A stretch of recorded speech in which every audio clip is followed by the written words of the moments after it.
Hi, welcome back to the Existential Bed podcast, where I lay on an existential bed and I talk about existential things. My name's Natalie, and I'm with a friend today. Hey, it's Ryan. Welcome to the Existential Bed podcast, where we talk about some things. What are you up to? I'm lying in my own sort of existential bed, but it's just my childhood bed, so I don't know how. Yeah. This would be weird if this was my childhood bed, since it's an empty bed in a college dorm room. Yeah, I don't know if you would want your childhood in a dorm room. I mean, although I suppose it's not impossible. You never know, I guess. Yeah. Sometimes I think that I don't know. Did you ever have a dinosaur phase? I think I'm going through it right now. I love dinosaurs. Well, I feel like I love them, but I'm not good at them. How do you not be good at dinosaurs? Well, my exposure to dinosaurs is like eating dinosaur nuggets. I like dinosaur nuggets. So you're just so it's just the chickens that are in the shape of their ancestors. Don't you ever think that when you bite into one of the dinosaur nuggets, you think that you're eating an actual dinosaur? You know, I never really thought about it like that. I like to think of that, but then it raises a question are they do they raise the dinosaurs in cages, and is it ethical? You know? You know, a lot of cage-free chickens and birds aren't actually cage-free. They're still in cages. They're just not one by one individual cages, just one bigger cage, probably. That's very sad. Yeah. Do you think they'd cage up the dinosaurs? I mean, we cage up what we fear, don't we? Sometimes I feel like I cage myself in a cage. Is it you, or is it society that's doing this? I think that society is the one that provides the cage, but then I'm the one that sort of puts myself in it. So it's sort of like society at large has these jails and these sort of boxes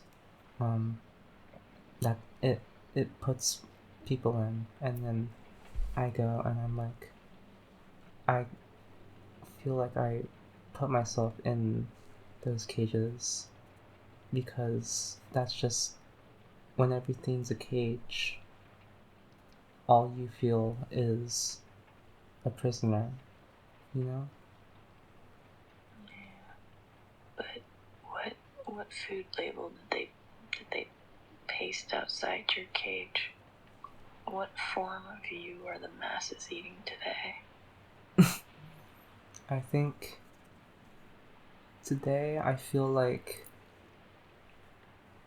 a dino nugget, but specifically the vegan dino nuggets, because I can't eat real meat because I'm vegetarian. That's my favorite gender. It's vegetarian or dino nugget?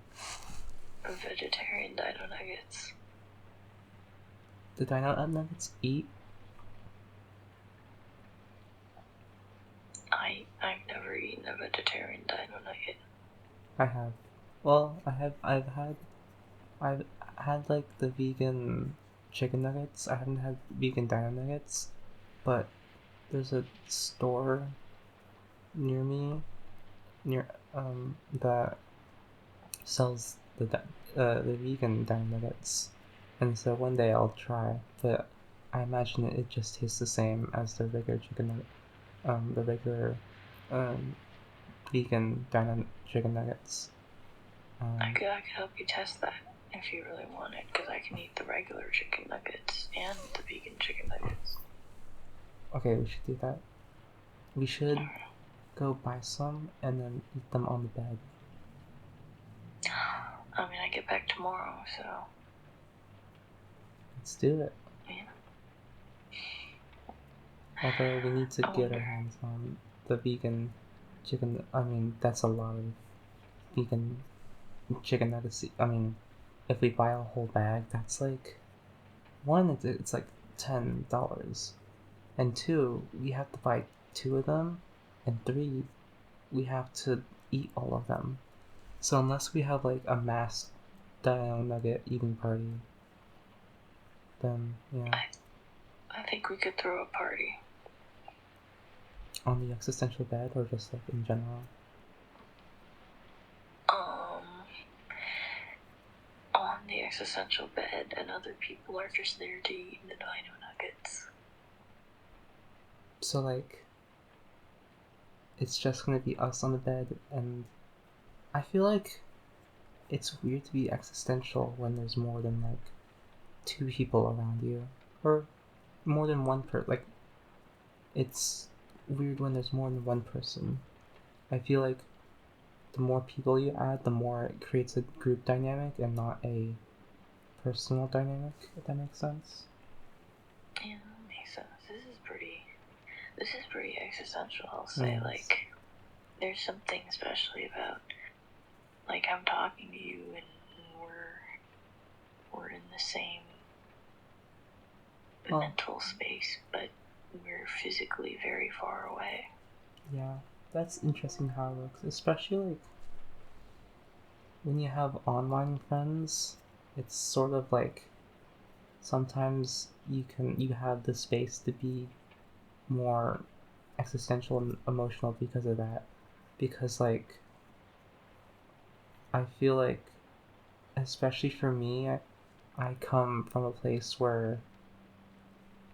mental place where showing your emotions and being vulnerable was not necessarily bad, but would lead to things that would make me uncomfortable. And so I definitely look towards online spaces to sort of express that. And I feel like in a lot of ways you can be more intimate online, but also it's dangerous because you lose so many different things. You lose sort of like the spontaneity of bond between two people. I think when you have friends in person, a lot of times you become friends through um, spontaneous interactions, and then you form more intentional bonds where you intentionally do things. Whereas with online friends, you're always available to them, so it sort of feels in a way more unavailable. Yeah. I also feel like there's something to be said about physical touch. Like, socially, I think it is something we need.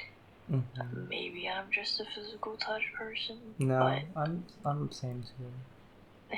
Yeah, like, as a baby, if you were instructed to do things from words on a screen or a voice through a speaker, like, you would die.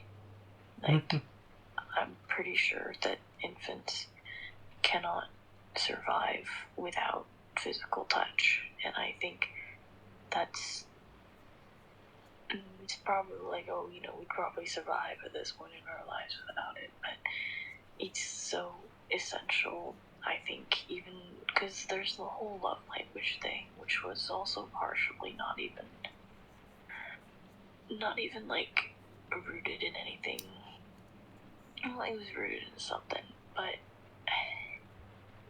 it's very like, to me, the whole love language thing is very like, oh, like, if you're this, then you're this, and a lot of people take it as like, okay, I'm only this, and I think it's a lot more ambiguous than that. Like, if my partner is just sitting there as like, I'm thirsty, I'll be like, I'll get you water, and I feel like I'm a very like, I don't know, I've become very like, I want to help you do things, acts of service, but I know that we're also both very physical touch, so it's like, I don't know, love language are kind of weird, and I think that that physical touch is essential to most people, especially since it has been so ingrained into our lives since birth, as it has to be. I think that a lot of love language, the way the conversation is made about them, makes it feel like it's sort of we're born with it, and we sort of like it we're naturally disposed to certain types of love language, when I feel like a lot of it comes from upbringing, a lot of it comes from trauma, a lot of it comes from different needs that arise in your life. Like for me especially, because I looked so towards online spaces for intimacy, and because I tried to protect my body and like space, because I felt that I was so vulnerable um, to like being hurt in that way, when in reality that's not the case. But that just means that in the present I'm left with a sort of background that's just not devoid, but like definitely um, absent with this sort of physical touch, because I think for me I need it to sort of ground myself in the real world, because it reminds you that you're a real person and you have real like effect on the world. Yeah, I definitely see that, and I definitely feel that to a large extent. I feel like a part of my life, sort of similar to you, was like, is it all real? Like, as somebody who, I guess, struggles with a little bit of anxiety from time to time, a lot of it was like, I don't know what people genuinely think of me. I think they hate me sometimes. I think that maybe they do, maybe they don't, and even if I did nothing wrong, I would come up with something that I might have done wrong, and then I don't know, and then that kind of messes with reality in my head, and so I also needed that physical touch to be grounded, and to be basically reminded that no, these people are real and they're here, and I maybe that's just an us thing that we need that so much, but I think it's universal. Maybe I'll talk to some more neurotypical people about it, but I think it's universal. But it's universal that all humans have physical touch as a love language, or in general? I just think, in general, I feel like it's essential to human beings, especially in regards to humans as social creatures, and I feel like that's a huge part of our social thing. I could be wrong, but yeah, I brought up the love languages because it was like, I don't know, I feel like there is more of a weight on physical touch in social scenarios. Yeah, not just like romantic love or anything. Like, I need to hug my friends. I can hug you right now, because you're a little screen that's right next to me. I'm hugging the tablet right now. Nice. I'll hug my pillow. Where's my pillow? Should I try? Never mind. Should I try and get like YouTubers on this podcast, or small YouTubers, or other people? I think that would go very hard. I think this is a great idea anyways. But like, if I could find one, theoretically, do you think it would be a good idea? Yeah. I think it would be fun. I also think it would be fun. Then I can just talk to like random, not strangers, but like peers. I guess I'm not really that much of a YouTuber. I just make music and post it online, and now I have a podcast. I think that's super cool. All of it, the music and the podcasts and everything. Yeah.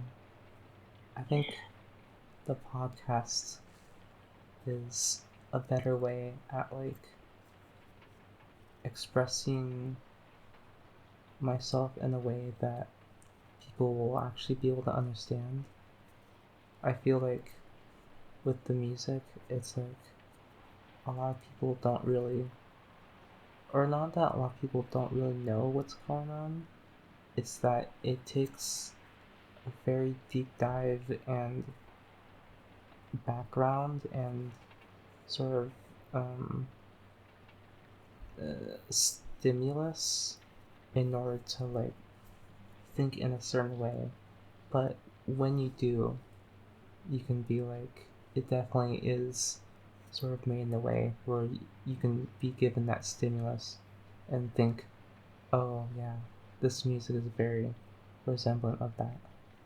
And maybe that's just like art in general. Like if you give someone art and then they can interpret it all they want, but you have to give them a certain a stimulus in a more explicit form for people to like, if you have a very complex topic, for people to really understand it. That's a good point.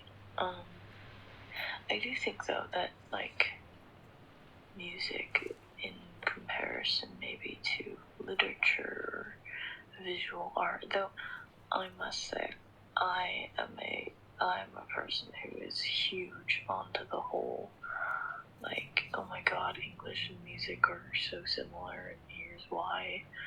We could talk about that another day. Get me talking about my majors. But I do think that music is special in a way of like, you don't need to know music theory to appreciate it. For maybe like written pieces of work, you have to know the language, and sometimes visual pieces of work you have to kind of get the reference if there's a reference to anything. But music, I feel like, is so universal to the point of like, you can just listen and you can experience what other people are experiencing. Obviously, everybody's experience is going to be different, which is also another fascinating thing about it. But essentially, you don't need to know that the 5-chord resolves the 1 chord, or that they resolved it to a 6 chord instead, and that's crazy because you can hear it and you'll be like, wow, that's cool. You don't have to know what it means, but I think music is so much more universal. I don't know, in that sense. Do you think it's more universal than physical touch? I guess you did get me using the word universal a lot today.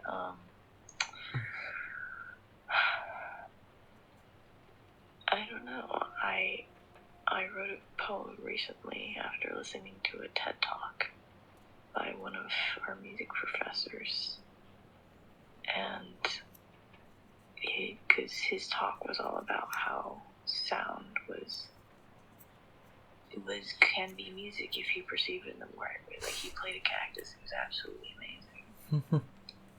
And but I wrote a poem about basically how hugging someone and hearing the noises, like the rustle of the sweatshirt, or like the gentle flowing of the hair when she moves it to the side mid-hug, and it's just like maybe they're both intertwined universally, and that was what the whole poem was about. It's not fully finished, but That's like, beautiful.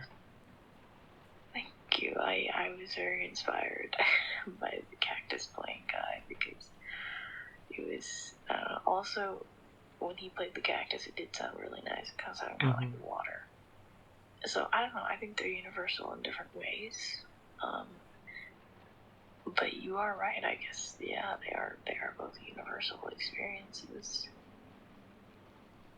Yeah. I think physical touch is definitely, it's a great thing, and so is music, but I don't know, they go hand in hand. And physical touch goes more into bonds with people and I guess romance, but that's a topic for another time. That's a whole thing to unpack. Another time on the existential bed. I'm looking at the time, and we are out of time. So do you want to say anything before I close the lights? Close the lights before I turn the light. I'm not. This English is my first language. Before I turn the lights off and go to sleep. Good job. I'm excited. It seems like we got still a lot to talk about, and yeah, I hope to see everyone again, and I'll see you tomorrow, I guess. Oh yeah, I'll probably see you tomorrow. Yeah. Mm.